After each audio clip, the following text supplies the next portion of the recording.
হরে কৃষ্ণ।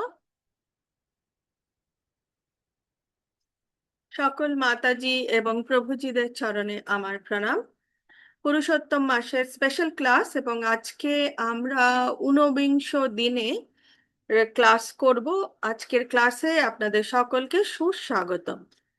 আমরা মঙ্গলাচরণ দিয়ে শুরু করব। ওম অজ্ঞানতিমিরন্ধস্য জ্ঞানাঞ্জনশলাকয়া চক্ষুরুন্মিলিতং येन তস্मै শ্রী গুরুভে নমঃ। শ্রী চৈতন্য মনোভীষ্টং স্থাপিतं येन ভূতলে স্বয়ং রূপ কদা মह्यं দদাতি স্বপদান্তিকम्। বন্দেহং শ্রীগুরু শ্রীयुतपदकमलं श्रीगुरून् वैष्णवांश्च श्रीरूपं साग्रजातं सहगण रघुनाथान्वितं तं सजीवम् साद्वैतं सावधूतं परिजनसहितं श्रीकृष्ण चैतन्य देवं श्री राधा कृष्ण पादान् सहगण ललिता श्री विशाखान्वितांश्च। हे कृष्ण करुणा सिंधु दीनबंधु जगतपते गोपेश गोपिका कांतो श्री राधा कांतो नमोस्तुते। तप्त कांचन गौरांगी श्री राधे वृंदावनेश्वरी वृषभानुसुते देवी प्रणमामि हरिप्रिये। वाञ्छा कल्पतरुभ्यश्च कृपा सिन्धुभ्येव च पतितानां पावनेभ्यो वैष्णवेभ्यो नमो नमः। नमो विष्णुपादाय कृष्णपृष्ठाय भूतले श्रीमते भक्ति वेदांतो स्वामिनिति नामिने। नमस्ते सरस्वते देवे गौरवाणी प्रचारिणे निर्विशेष शून्यवादी पाश्चात्य देशतारिणे। जय श्री कृष्ण चैतन्य प्रभु नित्यानंद श्री अद्वैत गदाधर श्रीवासादि गौर भक्त वृंद। हरे कृष्ण कृष्ण कृष्ण हरे हरे हरे राम राम राम हरे हरे। निताई गौर प्रेमानंदे हरि हरि बोल। श्रीला प्रभुपाद की जय, श्रीला गुरु महाराज की जय, गुरु परंपरा की जय, श्री श्री राधा गोविंद जी की जय, पुरुषोत्तम मास की जय। আমরা শুরুতেই পুরুষোত্তম মাসের যে স্পেশাল মন্ত্র সেই মন্ত্র দিয়ে শুরু করব। আপনারা আনমিউট করে সাথে সাথে করবেন। গোবর্ধনাধরম বন্দে গোপালম গোপরূপিণম। गोवर्धनधरं वन्दे गोपालं गोपरूपिणम् गोकुलोत्सवमेशानं गोविन्दं गोपिकाप्रियम्। गोकुलोत्सवमे ईशानं गोविन्दं गोपिका प्रियम्। वन्दे नवघनश्यामो द्विभुजं मुरलीधरम्। वन्दे नवघनश्यामो द्विभुजं मुरलीधरम्। पीताम्बरधरं देवं शारदां पुरुषोत्तमम्। पीताम्बरधारं देवं शारदां पुरुषोत्तमम्। गोवर्धनधरं वन्दे गोपालं गोपरूपिणम्। गोवर्धनोधरं वन्दे गोपालं गोपरूपिणम्। गोकुलोत्सवमेशानं गोविन्दं गोपिकाप्रियम्। गोकुलोत्सवमे ईशानं गोविन्दं गोपिका प्रियम्। वन्दे नवघनश्यामो द्विभुजं मुरलीधरम्। वन्दे नवघनश्यामो द्विभुजं मुरलीधरम्। पीताम्बरधरं देवं शारदां पुरुषोत्तमम्। पीताम्बरधारं देवं शारदां पुरुषोत्तमम्। गोवर्धनधरं वन्दे गोपालं गोपरूपिणम्। गोवर्धनोधरं वन्दे गोपालं गोपरूपिणम्। गोकुलोत्सवमेशानं गोविन्दं गोपिकाप्रियम्। गोकुलोत्सवमे ईशानं गोविन्दं गोपिका प्रियम्। वन्दे नवघनश्यामो द्विभुजं मुरलीधरम्। वन्दे नवघनश्यामो द्विभुजं मुरलीधरम्। पीताम्बरधरं देवं शारदां पुरुषोत्तमम् पीताम्बर धारं पीताम्बरधरं देवं देवं शारदां पुरुषोत्तमम्। হরে কৃষ্ণ। আমরা গতকাল শ্রীমদ্ ভাগবত অধ্যয়ন করছিলাম, প্রথম স্কন্দের ষোড়শ অধ্যায়। তো আমরা সেখান থেকে আজকে আবার শুরু করব। ওং নমো ভগবতে বাসুদেবায়, ওং নমো ভগবতে বাসুদেবায়, ওং নমো ভগবতে বাসুদেবায়। नारायणं नमस्कृत्य नरं चैव नरोत्तमं देवीं सरस्वतीं व्यासं ततो जयमुदीरयेत्। नष्टप्रायेष्वभद्रेषु नित्यं भागवतसेवया भगवते उत्तमश्लोके भक्तिर्भवति नैष्टिकी। कृष्णाय वासुदेवाय देवकीनन्दनाय च नन्दगोपाकुमाराय गोविन्दाय नमो नमः।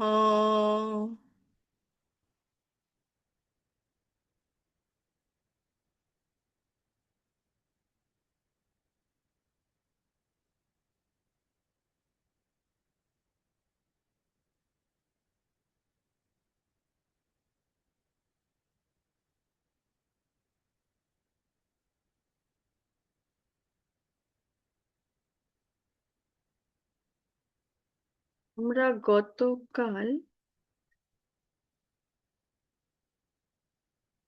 ছয় হয়ে গেছে, মার্কণ্ড পরে তার পর্বটা থেকে।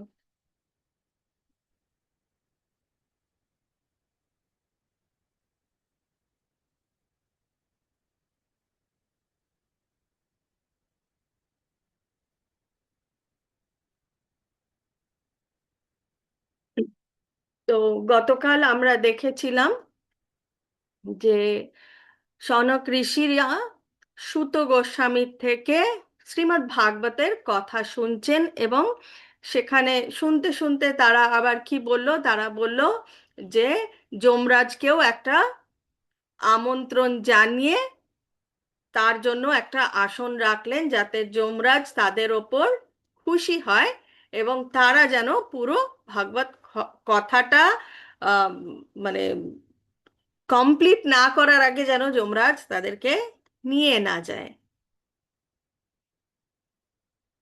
তারপরে আমরা দেখেছি যে এখানে বলা হয়েছে যে আমরা যারা স্বল্প বুদ্ধি তারা রাতটা ঘুমিয়ে কাটিয়ে দেয় এবং দিনভর নিরর্থক জাগতিক কাজকর্ম এবং ইন্দ্রিয় তৃপ্তির যাতে করতে পারে তার জন্য তারা ছুটতে থাকে। তারপরে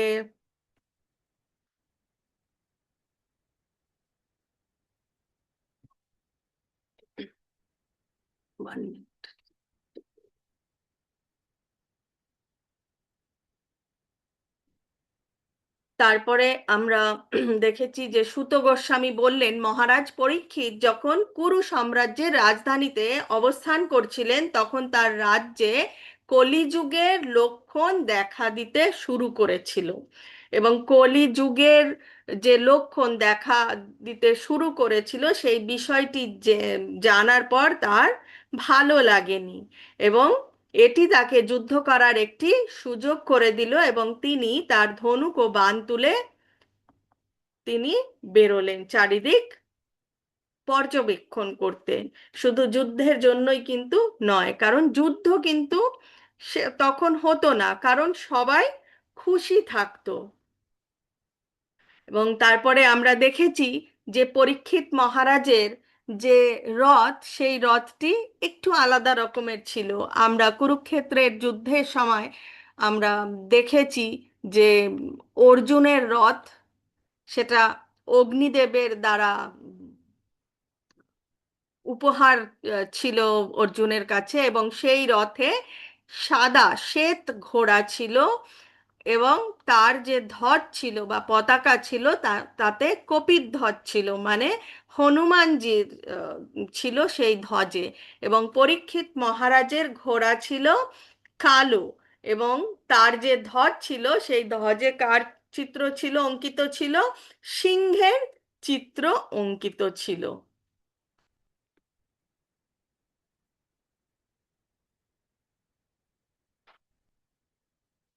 আচ্ছা, আমরা এই শ্লোকটা কমপ্লিট করেছি, কিন্তু অনুবাদটা পুরোটা হয়নি কালকে। রাজা যেখানেই যেতেন সেখানে তিনি ক্রমাগত তার মহান পূর্বপুরুষদের মহিমা কীর্তন করতেন, এবং যারা সকলেই ভগবানের ভক্ত ছিলেন। কারা ভগবানের ভক্ত ছিলেন? তার পূর্বপুরুষ, অর্থাৎ তার পিতামহ অর্জুন, তারপরে আহ, পঞ্চ পাণ্ডব আর কি, যুধিষ্ঠির, ভীম, অর্জুন, নকুল এবং সহদেব। এবং ভগবান কৃষ্ণের মহিমান্বিত কার্যকলাপের কথাও তিনি শুনতেন, তাকে শোনানো হতো।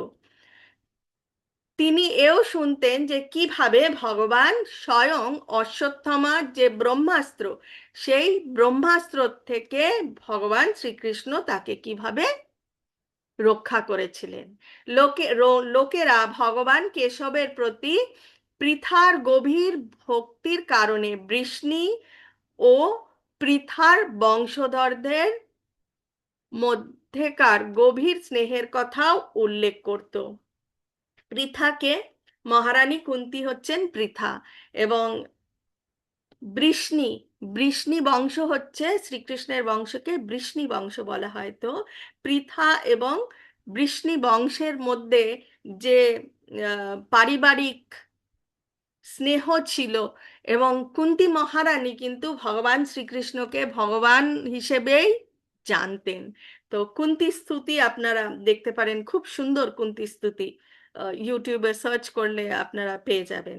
তো এই যে আম, সম্পর্ক, এত মধুর সম্পর্ক, স্নেহের সম্পর্ক, সেই সবও উল্লেখ করা হতো। তো সেসব মহারাজা পরীক্ষিতের শুনতেও খুব ভালো লাগতো। এইসব মহিমা কীর্তনকারীদের কথায় অত্যন্ত আনন্দিত হয়ে রাজা পরম তৃপ্তিতে চোখ খুললেন। তো পরীক্ষিত মহারাজ এইসব গল্প শুনতো এবং খুব খুশি হতো।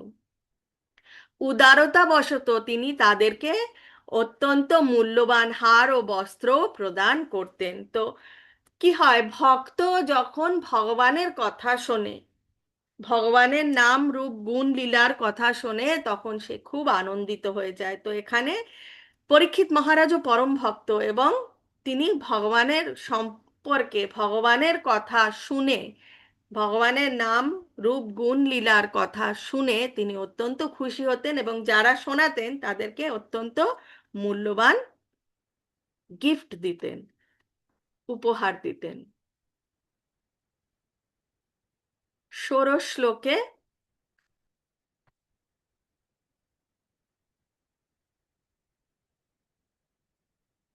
शरथ्या पर सदा सेवना शक्या धौत्या विरशनानुगामनास्त्वावना प्रणामम् स्निग्धेषु पाण्डुषु जगत् प्रताना प्रणातिं च विष्णोर्भक्तिं करोति नृपातिश्चरणारविन्दे।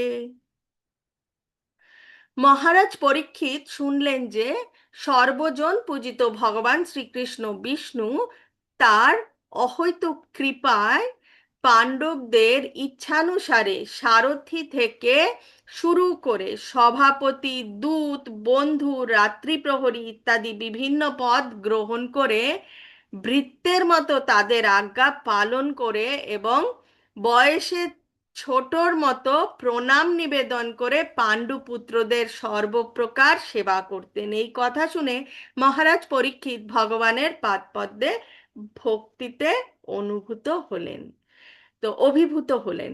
তো এখানে আহ, ছোট করে বর্ণনা করা হয়েছে যে পাণ্ডবদের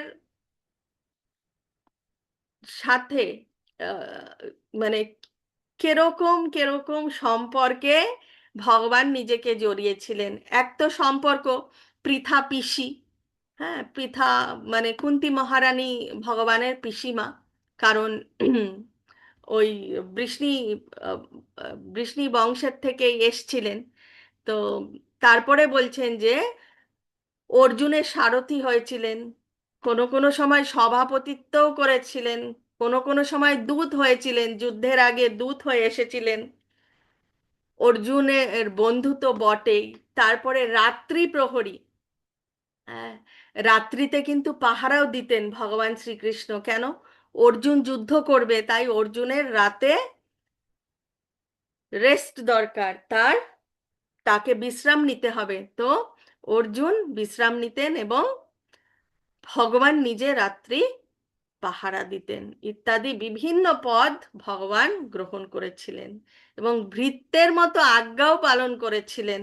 কথায় আছে, শাস্ত্রেই রয়েছে যে যখন সারথি হিসেবে ছিলেন না, তো তখন আহ, অর্জুন তো পেছনে যুদ্ধ করছে, তো অর্জুন যতক্ষণে চিন্তা করবে, কথা বলবে এবং ভগবান রথ ঘোরাবে, তো অনেকটাই দেরি হয়ে যাবে যুদ্ধ করতে করতে। তো তখন যদি রথ বাদিকে নিতে হতো, তো অর্জুন বাপা দিয়ে ভগবানের বাপায় লাথি মারতো। তো ভগবান বুঝতে পারতো আমাকে রথটা বাদিকে নিতে হবে, আবার ডান দিকে যখন যেতে হবে অর্জুন ভগবানকে ডান পা দিয়ে ভগবানের ডান পায়ে লাথি মারছে।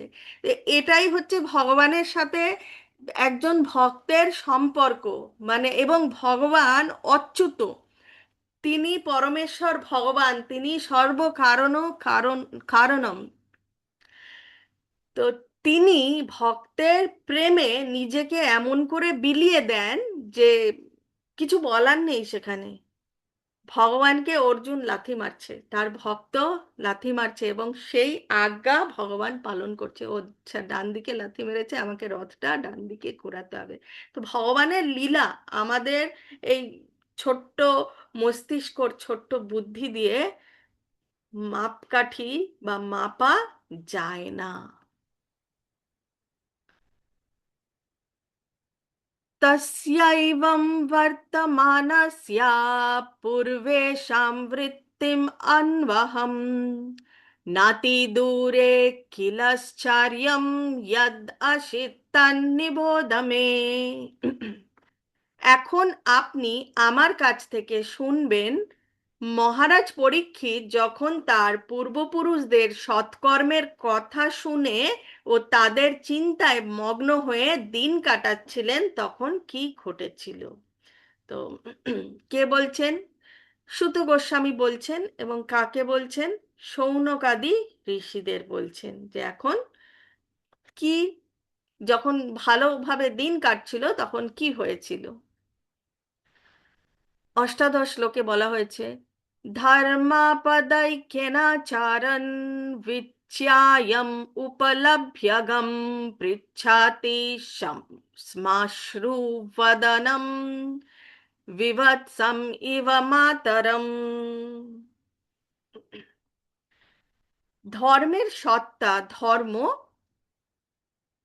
একটি ষাঁড়ের রূপ ধরে ঘুরে বেড়াচ্ছিলেন এবং তার সাক্ষাৎ হলো পৃথিবী সত্তার সাথে, যিনি একটি গাভীর রূপ ধারণ করেছিলেন এবং তাকে দেখে মনে হচ্ছিল তিনি সন্তানহারা মায়ের মতন শোক করছেন। তো একটি ষাঁড় এবং একটি গাভী। তো ষাঁড় এখানে ধর্মের প্রতীক এবং গাভী হচ্ছে পৃথিবীর প্রতীক আর কি। পৃথিবী গাভীর রূপ ধরেছে এবং ধর্ম ষাঁড়ের রূপে রয়েছে। তো এবং সেই ষাঁড় দেখছে যে গাভীর খুব কষ্ট, সন্তানহারা মায়ের যেরকম শোক হয় ঠিক সেই রকম কষ্ট। এবং সেই গাভীটির চোখে জল ছিল এবং তার দেহের সৌন্দর্য বিলীন হয়ে গেছিল। মানে শোকে থাকলে একজন যেমন হয় ঠিক সেরকম। তখন ধর্ম পৃথিবীকে নিম্নোক্ত প্রশ্নগুলি করলেন।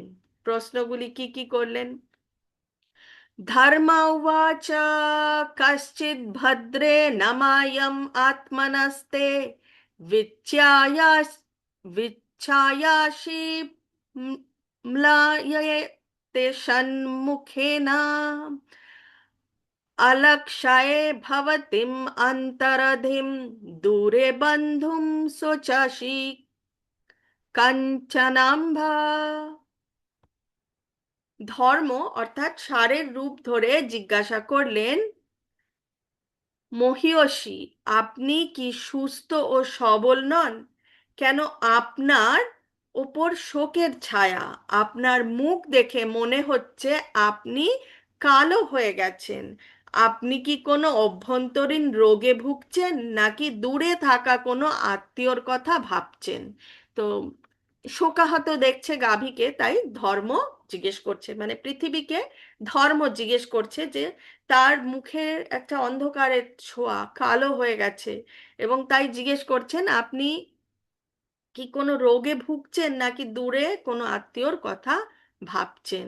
তারপরে একে একে প্রচুর প্রশ্ন করছে, বলছেন, पादैर्न्यूनं शोषचि मैकपदम् आत्मानं वा वृषलैर्भोक्षयामनम् अहो शूराधीन् हृतयज्ञभागन् प्रजा उतस्मिन् मघवतीष्वर्षति। এখানে আবার সেই ষাঁড় বলছে, আমি আমার তিনটে পা হারিয়েছি এবং এখন কেবল মাত্র একটির ওপরে দাঁড়িয়ে আছি। তুমি কি আমার এই অবস্থার জন্য বিলাপ করছো, নাকি তুমি এইভাবে গভীর উদ্বেগে আছো যে এখন থেকে অবৈধ মাংসাশীরা তোমাকে শোষণ করবে, নাকি তুমি এইভাবে শোচনীয় অবস্থায় আছো যে বর্তমানে কোনো যজ্ঞ অনুষ্ঠিত না হওয়ায় দেবতারা তাদের যজ্ঞ প্রাপ্য অংশ থেকে বঞ্চিত হয়েছেন, নাকি তুমি দুর্ভিক্ষ ও খরার কারণে জীবদের দুঃখ ভোগের জন্য শোক করছো? তো একের পর এক প্রশ্ন করছেন। বলছে যে আমার তো তিনটে পা চলে গেছে, ধর্মের তিনটে পা চলে গেছে। আমরা এর আগের দিন দেখেছিলাম যে ধর্মের যে চারটে পা তার মধ্যে একটি মাত্র বেঁচে রয়েছে, সেটা হচ্ছে সততা। তো এখানে সেই ষাঁড়ের শুধুমাত্র একটি পা রয়েছে, সেটা হচ্ছে সততা। বাকিগুলো হারিয়ে নষ্ট হয়ে গেছে, চলে গেছে। তো তার জন্য বিলাপ করছে, নাকি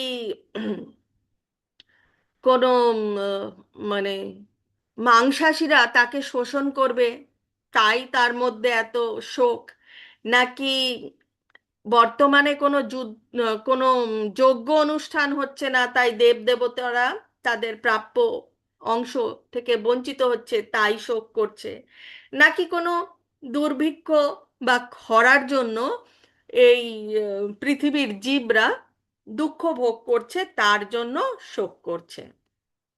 তারপরে আরো বলছে, বলছে আরক্ষ্য মনঃ স্ত্রিয়া উর্বিবলন শোচস্যাস্তো পুরুষাदैर् ইভৃতন वचं देवीं ब्रह्मकुले कुकर्माण्य ब्रह्मण्ये राजकुले कुलाग्र्यान्।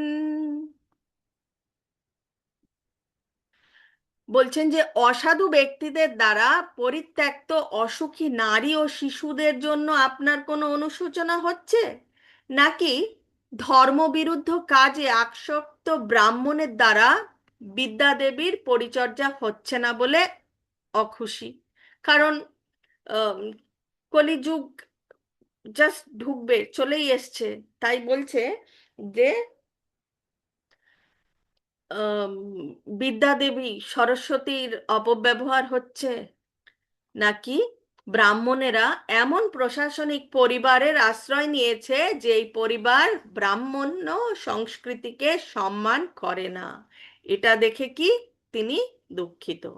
তারপরের প্রশ্ন বলছেন, কিম সাত্রা বন্ধুন কালিনো পাশ্রিষ্ঠান রাষ্ট্রাণি বাতৈর অবরোপিতানি ইতস্ততো বসনাপানাবশঃ স্নানাব্যায়োন্মুখা জীবলোকম।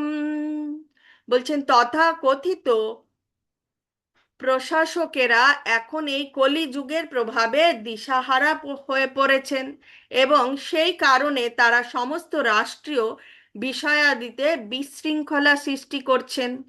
আপনি কি এখন এই বিশৃঙ্খলার জন্য শোক করছেন? তো এই কলিযুগের প্রভাবে দিশাহারা হয়ে গেছেন এবং সেই কারণে বিশৃঙ্খলা চারিদিকে সৃষ্টি হয়েছে, সেই জন্য কি পৃথিবী শোক করছেন? এখন সাধারণ জনগণ খাওয়া, ঘুমোনো, পান করা, সঙ্গম ইত্যাদি বিষয়ে নিয়ম কানুন মানে না এবং তারা যেখানে সেখানে এসব করতে আগ্রহী হন। তাই কি আপনি অসুখী? তার পরের প্রশ্ন বলছে, যদ্বম বাতে ভুরি ভারত ভারবতারা কৃতাবতারস্য হরের্ধরিত্রী অন্তর্হিতস্য স্মরতি বিশৃষ্টা কর্মাণি নির্বাণ বিলম্বিতানি। হে ধরিত্রী মাতা, পরমেশ্বর ভগবান হরি কেবল তোমার এই গুরুভার লাঘব করার জন্যই শ্রীকৃষ্ণ রূপে অবতার গ্রহণ করেছিলেন। এখানে তার সমস্ত কার্যকলাপই চিন্ময় এবং সেইগুলি মোক্ষ পথকে সুদৃঢ় করে। তুমি এখন তার সান্নিধ্য থেকে বঞ্চিত। সম্ভবত তুমি এখন সেই সব কার্যকলাপের কথা ভাবছো এবং সেগুলির অভাবে দুঃখ বোধ করছো। তো ধরিত্রী মাতাকে বলছেন যে, হে ধরিত্রী মাতা, এই ধরাধামে পরমেশ্বর ভগবান তিনি অবতারী রূপে জন্মগ্রহণ করেছিলেন এবং তার সমস্ত কার্যকলাপ চিন্ময় এবং সেগুলি কি করে, তার কার্যকলাপ মোক্ষ পথকে সুদৃঢ় করে। তো তার সান্নিধ্য থেকে তুমি বঞ্চিত এবং কারণ তিনি এর আগেই এই যে আমরা যেই অধ্যায় 16 নম্বর অধ্যায়, ষোড়শ অধ্যায়তে আমরা দেখছি যে কলি আসছে। তো এর আগের অধ্যায়তে বানপ্রস্থে চলে গেছেন পাণ্ডবেরা, তার আগের অধ্যায়তে চতুর্দশ অধ্যায়তে ভগবান এই ধরাধাম ত্যাগ করে চলে গেছেন। তাই বলছেন যে সেই সব কার্যকলাপের কথা ভাবছো আর সেগুলির অভাবে দুঃখ বোধ করছো।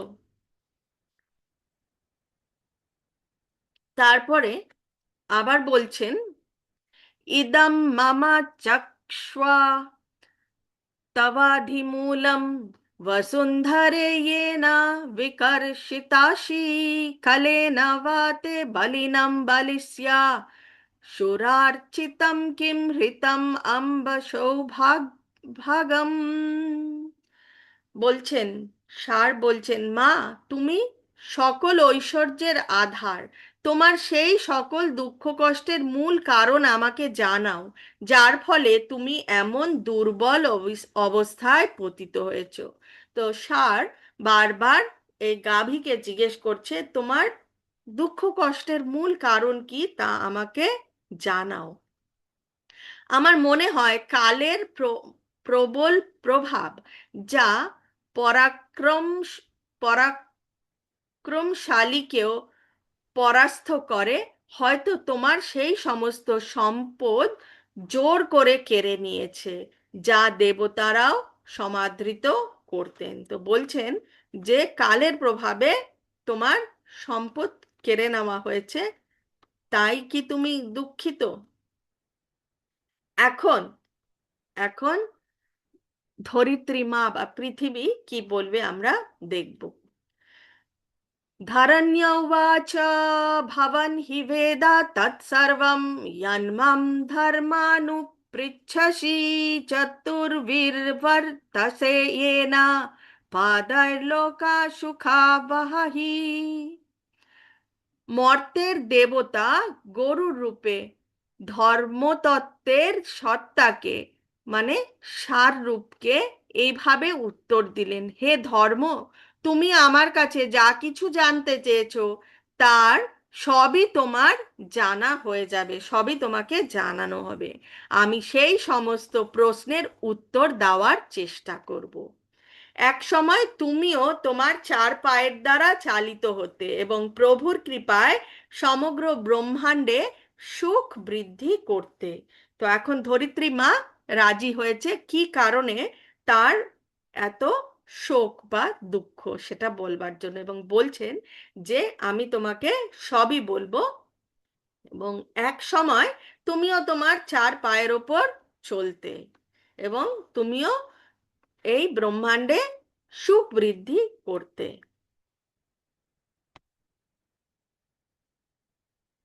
শ্লোক নাম্বার 26 থেকে 30। 26 থেকে 30-তে ভগবানের 40খানা যে গুণ, সেই গুণের ব্যাপারে ধরিত্রী মা বলছেন। সত্যম শৌচম দয়া শান্তি ত্যাগা সন্তোষ আর্জবম সমোদমস্তপ সংযম तितिक्षोपरतिश्रुतं ज्ञानं विरक्तिरैश्वर्यं शौर्यं तेजो बलं स्मृतिः स्वतन्त्रयं कौशलं कान्तिर्धैर्यं मार्दवमेव च।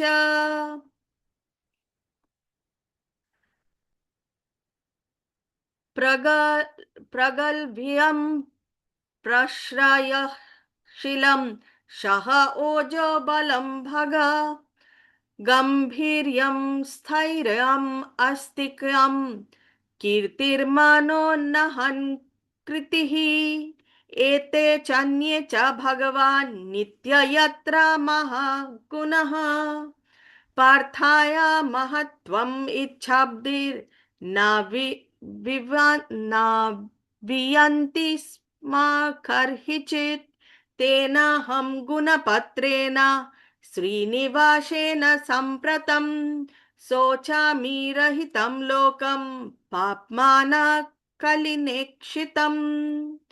তো এখানে 40টি যে গুণ রয়েছে সেই গুণের ব্যাপারে ধরিত্রী মা বা পৃথিবী ধর্মকে বলছে।